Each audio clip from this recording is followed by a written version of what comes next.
Thank you, Corinne. Dear Lord, be with us now as we open your word. Touch me and send your spirit. Amen. Can you believe it's July? July 2015? We're actually in Sabbath school. I noticed it was May 2015, right?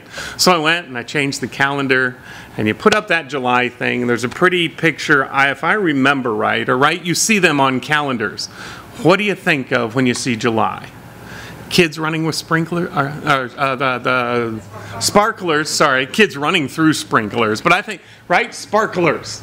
Almost everything's about July 4th. Now, there's an old trivia question that I used to ask kids when I worked with them in middle school. Is there a July 4th in England? All right, it's Independence Day here, right? Yeah, there's a July 4th in England, in all of those countries. And the sad thing is, we as humans are egocentric, and sadly, I think we as Americans are extremely egocentric. Independence Day, that's what July means, right? But what is true independence? Now, we had a few years, my wife and I, that we had the chance to live in Guam. I think they understood independence a little bit better than we do today here in the United States. Because during World War II, for about 3.5 years, they were occupied by the Japanese. Now, sadly, that little island's been occupied by about everybody. They're a colony, they're now a U.S. protectorate, so some people you talk over there, they're still occupied by the United States. But life was not good during war when the bad guys took over the island. They celebrate Liberation Day. It's coming up very soon, July 21st. So July 4th was pretty nice because there's still a U.S. territory and there's a naval base and all of that. There's a lot of military presence there, so we still do the fireworks and all of that. But the parades and the parties celebrating when the Marines landed and began that liberation of that little island that is 35 miles long and 10 miles wide. That's what they celebrate. And sometimes I wonder, do we know true independence? The Bible gives us some clues, and that's what we'll spend some time on today. But if I think of symbols, yeah, the kid running around with a sprinkler and fireworks is pretty good.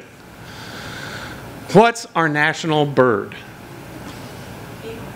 The eagle. Specifically here, the bald eagle. If I think of a symbol of independence and freedom, I think of the eagle. Have you seen one? All right, a few. My point of reference is the Cincinnati Zoo in Ohio. They had a pair of bald eagles, and they had built a beautiful, on the side of their hill where wind comes up, habitat. Of course, read a nice cage, right? I mean, this is not out. In the 5 years that we had a membership, and we would go 3, 4, maybe 5 times a year, I would always visit the eagle display. Never once do I remember ever seeing the eagles flying. I think once when the wind was coming up and I'd been sitting there for a while, one of them flapped their wings. And I had a slight glimpse of about 50, 70 feet away of what this bird is. Statistics. When they are standing on the ground, 2.5 to 3.5 foot tall. That's standing there, all right? Weight, 7 to 15 pounds. Help me out, bakers. You buy a bag of flour, that's about 5, right? 10 pounds if you get the big ones. So you've got about a bag and a half of flour is what they weigh. Wingspan, 6 feet. I'm 6'3", to 9 feet. Add another arm on this side. Can you picture that? 6 to 9 feet. When they are carrying a load, they got something in their talons, they can go 30 miles an hour. Soaring, that's just maintenance speed, right? 35 to 45 miles an hour. Now, one of the more difficult things about living on Guam was most of the maximum speed limits were 35 miles an hour, And on the really nice straight road, it was 45 miles an hour. Okay, I did get talked to a couple times about not necessarily being in that range, but not as often as some others. But do you get it? He would break the speed limit, and that's just kind of sitting there, right? Their diving speed. Now, they are not the fastest prey bird. 75 to 99 miles per hour. All right, that's most of us going up to Roanoke somewhere around 70, 75, right? To 99 miles an hour. Amazing.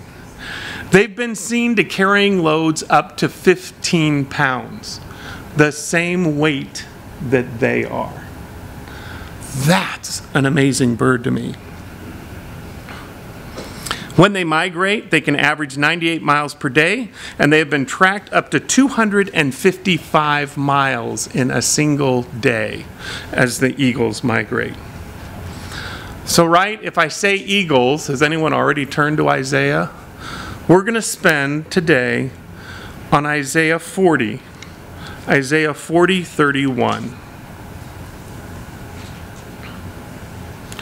But those who wait on the Lord shall renew their strength. They shall mount up with wings like eagles. They shall run and not be weary. They shall walk and not be faint. You may have had that memorized. Sometimes, though, just like singing our hymns, we have to stop and think about it. Reading another translation can kind of make you stop and think. Yes? Yes, I'm sorry. Isaiah 40, Isaiah 40:31. Went kind of fast there. The New Century Version states, "But the people who trust the Lord will become strong again. They will rise up as an eagle in the sky. They will run and not need rest. They will walk and not become tired."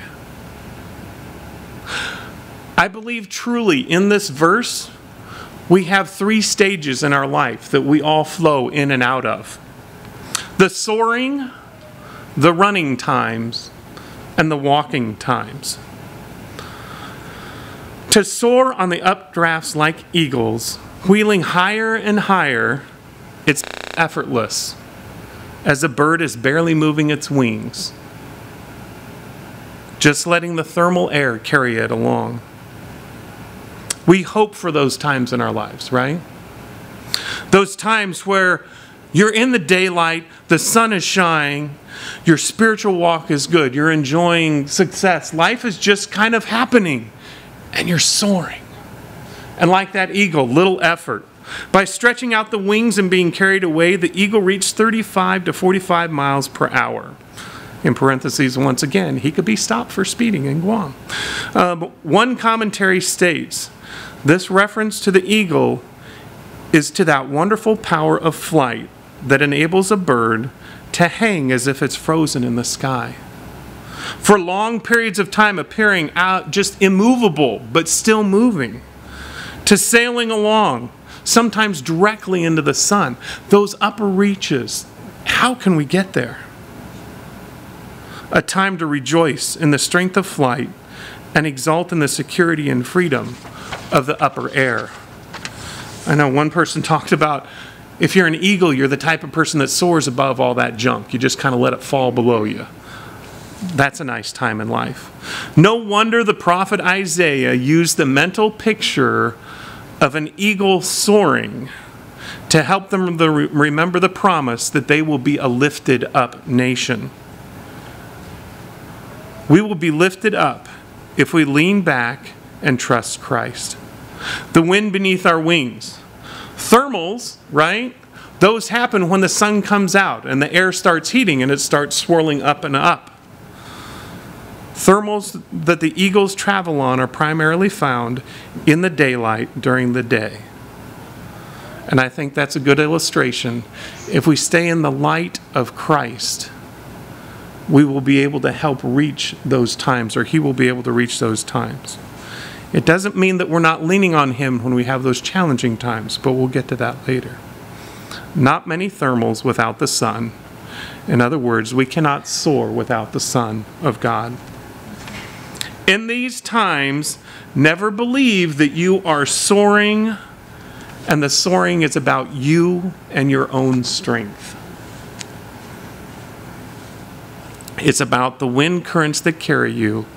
It's about God carrying you on. So that's the nice one, right? Soar on the wings like eagles. They shall run and not be weary. I don't run a whole lot right now. I have a goal too. But you remember as a kid? I remember distinctly, if I got new shoes before my brother that was 14 months older than me, I'd be like, I can run faster. Look, my shoes make me run faster. You know, kids just being able to run, and it just feel, I don't know if you remember that, but I remember running through the fields at my grandparents' house, you know, out on the farm, and just feeling like you could run forever. All I have to do is tell my legs to go, and they will go. Right? How many of us as adults that work with kids or have children, only could harness some of that energy, right? If we could just have some of that. Do you enjoy running? Some do, some don't. An English sports journalist, Ian Stafford, shared something in his own memoirs that I thought was really funny. He admitted that he never had a fondness for running just for the sake of running. He tells his experience in his school's cross-country runs, right? Here it would be your PE class. Here it would be run a mile. There it was cross-country run for so many Ks or whatever it be. But those mandatory runs that the phys ed class used to always make them do. In fact, one year, Stafford and his group of friends decided to set the slowest time ever for their cross-country run. And often, when you aspire towards a goal, you can reach it. However, in his final year of school, read English here, it would be his senior year, he decided he would see how well he could do in the annual cross-country run. He hatched a plan to start the race as fast as he could. At least he could stay ahead and lead the race for a little bit of time. And he checked it out to see what would happen. As the race progressed, of course, Stafford was unable to keep this fast pace. But it took time for any of the other competitors or his classmates to reach him. And in the end, he actually surprised himself with an 8th place finish within his class. Not bad. Some years later, he's now a writer, sitting at a desk a little bit more, and a friend convinces him to run the Lambeth Half Marathon in South London. What's a half marathon? 13.1, 13.2, somewhere in that range. Since he was not a regular runner, on the application it asked, how fast do you run your half marathons? And he wrote down a number. He found out that his registration number on the day of the race placed him in the front of 3,000 runners with the elite runners of South London's Lambeth Half Marathon. And a plan hatched in his mind. What was my last successful run? In high school when I took out running as fast as I could. And he busted out when that gun went off. And the elite runners were not left anywhere behind. Soon he found himself pacing further and further back in the pack. He did place about 300 out of 3,000. I would be rejoicing at that moment. Of course, just finishing 13 miles right at this moment. But the story comes a few months later. Being a writer, he frequented bookstores. And in his own words, he was amused to pick up a copy of a brand new book, Fitness, Training Tips for Distance Runners. And he said in one of the most blatant cases of fraud he can ever think of, the front photo, the cover sheet, was of the Lambeth Half Marathon. And who is leading the pack of the Lambeth Half Marathon when the gun went off? Me leading the runners away from the start of that line. He said if people only knew the leader of the race, they would not find credibility in this book. As any runner would attest, the beginning of the race is not at all indicative of the end. That's part of the joy of sports and games, right? Things happen. And not until time runs out or the game ends or the final out or whatever sport that may be, until it is finished, an upset, a comeback, some kind of change can happen. A good start, yes, is important. And depending on your skill level, a good start in a race can make the difference. But I believe here, to run and not be weary is that stage in your life, our plotting time. I think of it as a horse's trot, right? Where they get in this rhythm that works for that horse and they can just go miles and miles. That rhythm that works for you, the rhythm that Christ gives you. This is a place in life where your faith is strengthened, where we build that reserve. Hebrews 12:1 states, "We are surrounded by a great cloud of people whose lives tell us what faith means." So, right, let us run the race that is before us and never give up. Hebrews 12:1, run that race before you. We should remove from our lives anything that would get in the way of that race, that would hold us back. So the second stage in life is a time of training and growing stronger with Christ, the running time in your life. They shall walk and not faint. Other times in life, we hope just to have enough strength to take the next step. I had a chance to hear a guy talk about his experiences of climbing Mount Everest. His name was Jamie Clark. And on his very first expedition he got to be a part of, he was not part of the group that was going to the top. He had a little bit of knowledge of satellite phones and the early communications revolution that we recently had. So he was their communication expert. Now, I don't know how familiar you are with Everest, but you go to the base camp, in other words, way down here where people live over there, right, just to get used to it, because that's not the natural environment for most people. Then you pick another camp, and then you've got like the summit camp, that last place where you hole up and you hope for good weather and a window of time that you run to the top and come back down. All right. They were up at that last camp, and they found that they had a small window of opportunity to send one person from their group. He tells of being on the radio with this partner as he was nearing the top, and they would hear him.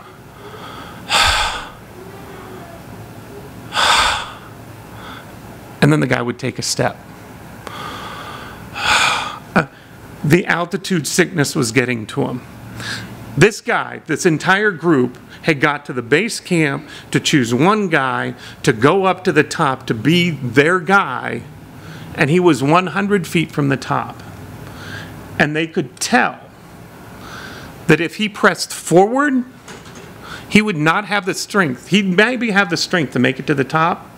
He could not make it back to the safety of their camp. None of them were in the position to go up and save him. And he had to make that conscious choice with the altitude sickness and the lungs filling up with water. You gotta come back. But, and they heard him shuffle, and he'd rest. And then shuffle and step. And finally they could tell that he was starting to get closer, and they saw him and got him safely back down. He missed it by 100 feet, but he saved his life. I can't imagine physically how that must have felt. I praise God that physically I haven't been to that point. Some of you may have been to that point physically, where you had to consciously think, how will I make that next step? To tell your body to retrain it, are helping someone that doesn't have that power. So physically, we may not have been there before, but emotionally, I'm betting most of us have.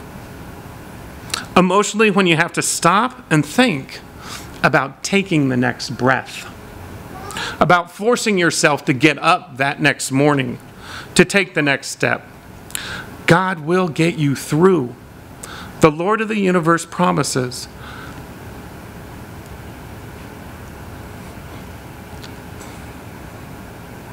to be able to walk and not faint.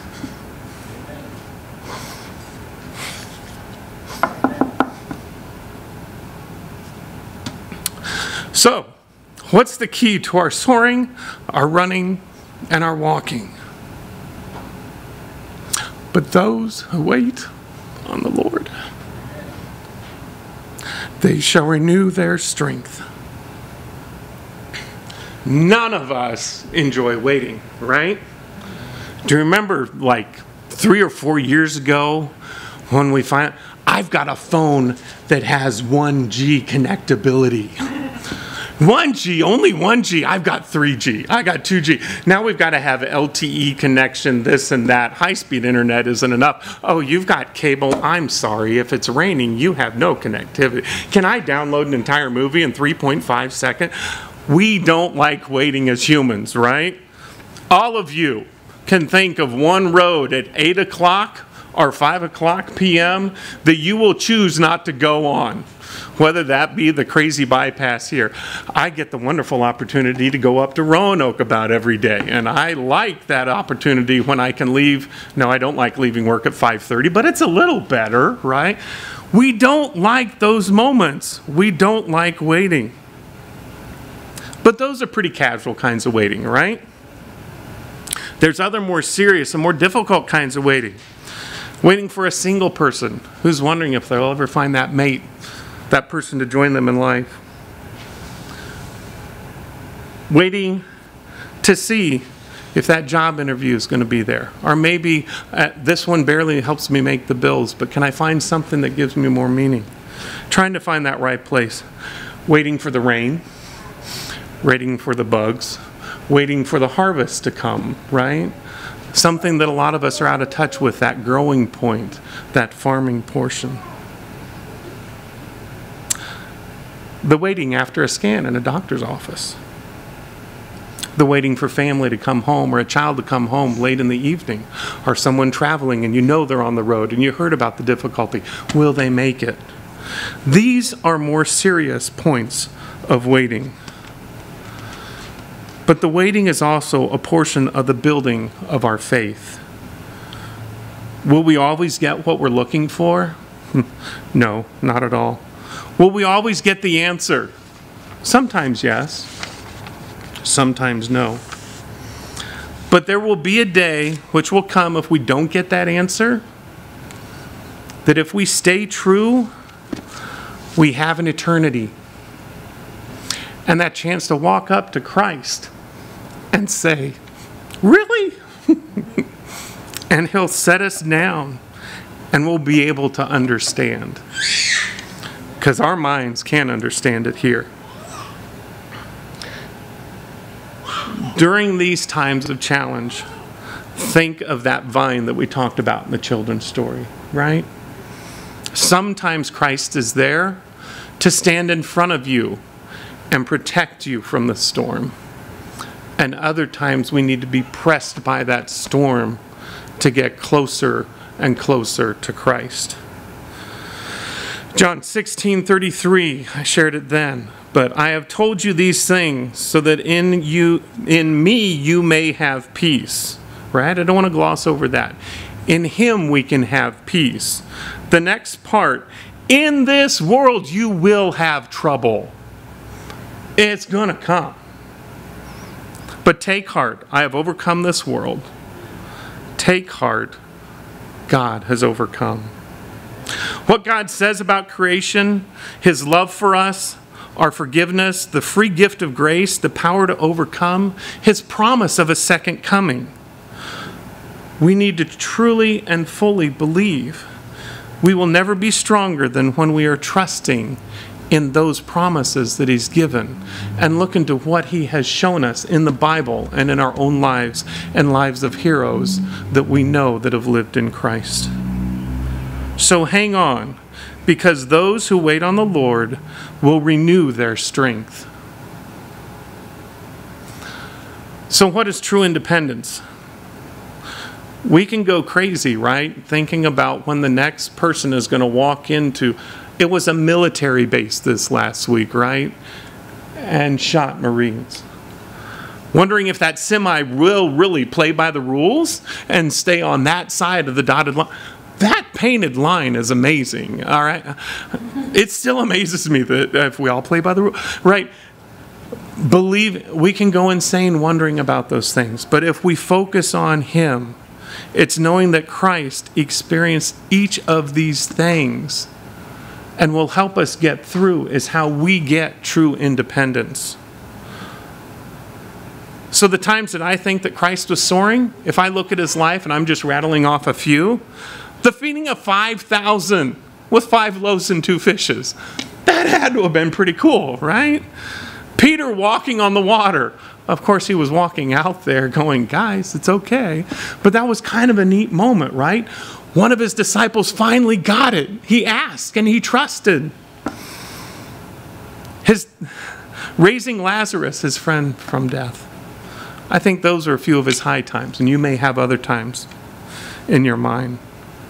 The running times, those continuing on times for Christ, I think of Satan tempting him in the wilderness.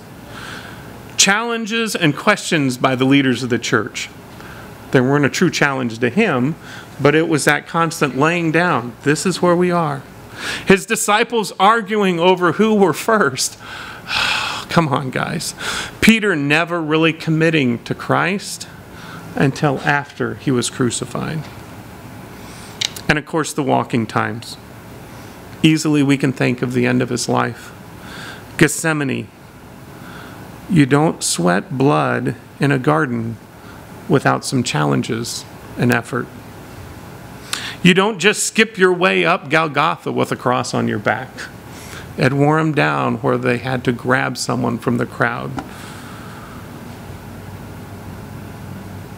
And of course, his last words, Mark 15:34, and I never pronounce it quite right, but, and at the 9th hour, Christ cried out in a loud voice, Eloi, Eloi, lama sabachthani, which means, my God, why have you forsaken me? He's been through them all, people. The soaring, the running, and the walking. And he's asking us to trust him and wait on the Lord so that we renew our strength. Our closing hymn, 287, softly and tenderly.